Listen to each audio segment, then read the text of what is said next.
কারণে অনেকের এখানে থাকার কথা না থাকলে অনেকে এখানে উপস্থিত হয়েছে। সম্মানিত উপস্থিতি সকলের প্রতি সালাম, আসসালামু আলাইকুম।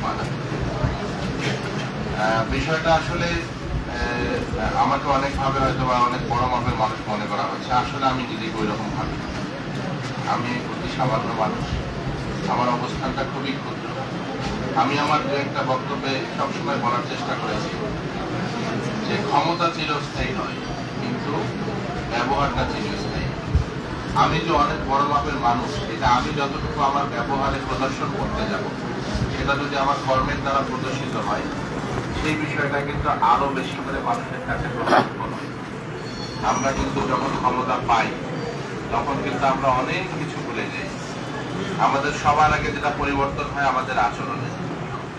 আমরা মানুষকে সম্মান দিতে জানি না। আমি এমপি, আমি আমার গাড়িতে যতক্ষণ আমার চোখে চোখ পড়া মাত্র একজন দিনমজুর হোক, ভ্যান চালক হোক, তার প্রান্তিক লেভেলের কোনো মানুষ হোক না কেন, আমি চেষ্টা করি যে তার সালাম দেওয়ার আগে আমি সালামটা দেওয়ার। এতে করে কিন্তু যেটা হয়, একজন রাজনৈতিক নেতার প্রতি, একজন ব্যক্তির প্রতি মানুষের কিন্তু সম্মানটা আরো বেড়ে যায়।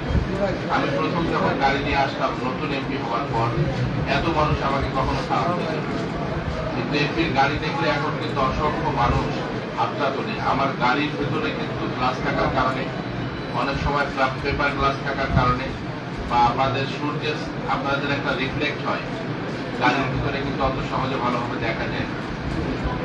এই যে একটা রিলেশন বিল্ড আপ হয়েছে এই পুরো চাকরি উপজেলায় বা অনেক জায়গাতে গেলে, আল্লাহ রহমতে আপনাদের সকলের দোয়ায় আমাদের নতুন টিএসও সাহেব এসে যেভাবে বললেন যে আমি আপনার একজন ফ্যান বা আমি আগে থেকে আপনাকে চিনি, এই কথাটা কিন্তু আমার শিখিয়ে দেওয়া কোনো কথা নয়। উনি কিন্তু নিজের থেকেই কথাটা বলেছেন। আমি কিন্তু অ্যারেঞ্জ করে তাকে কিন্তু বলতে বলি নাই যে আপনি কিন্তু এই মিটিংয়ে এসে প্রথম পর্যায়ে আমার কথাবার্তা কিছু বলবেন। আজকে যারা নির্বাচিত বিশেষ করে হয়েছে, এখনো যারা দায়িত্বে আছে, আমার মনে হয় যে এই অঞ্চলটা খুব গরিব মানুষের একটা এলাকা। হাতে গোনা কিছু মানুষ সচ্ছলতার সঙ্গে বসবাস করছে, কিন্তু এই এলাকার মানুষগুলো প্রান্তিক, এখানকার মাটির মতো নরম কোমল হৃদয়ের অধিকারী। এই মানুষগুলোর সঙ্গে একটা হৃদ্রতা তৈরি হয়। বিশেষ করে যারা রাজনীতি করছেন তাদের যেন একটা সম্পর্ক তৈরি হয়, তাদের কারণে উপকার করতে না পারে, কিন্তু মানুষগুলোর হৃদয়ে কষ্ট দেওয়ার অধিকার কিন্তু আপনাদেরকে কেউ দেয় নেই। আপনারা উপকার কিছুই করলেন না, কিন্তু আপনারা যদি ব্যবহারটাও ঠিক না করেন তাহলে কিন্তু বিষয়টা অন্যরকম হবে। বিশেষ করে শুভ ভাই খুব মিষ্টভাষী মানুষ, আমাদের ভাইস চেয়ারম্যান বাবু ভাই এবং আমাদের নার্গিসা পা আছে।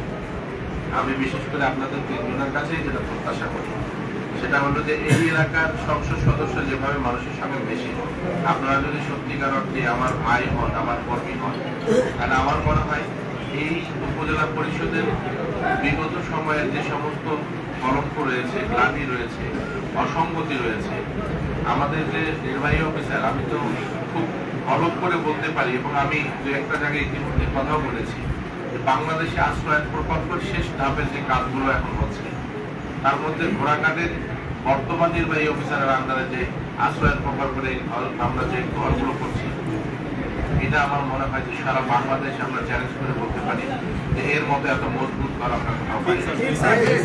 এবং একজন নির্বাহী অফিসার উইদাউট কোনো পুলিশ প্রোটোকল ছাড়া তার এই আনসার বিজেপি যারাই তার ইয়াতে নিরাপত্তায় আছে, তাদেরকে নিয়ে এলাকা ভিত্তিক এই বিভিন্ন ধরনের নেশার দ্রব্য বা নেশার যেখানে পাওয়া যায়, এই যে অভিযান, এই যে একটা ভালোবাসা, যিনি আমাদের বৃহত্তর রংপুরের সন্তান এবং তার যে সদিচ্ছা, এই অঞ্চলের মানুষ এবং দেশপ্রেম সত্যিকার অর্থে প্রথম যেটা প্রত্যাশা করেছিলাম, আমি সেটা থেকে অনেক বেশি তার কাছ থেকে পেয়েছি।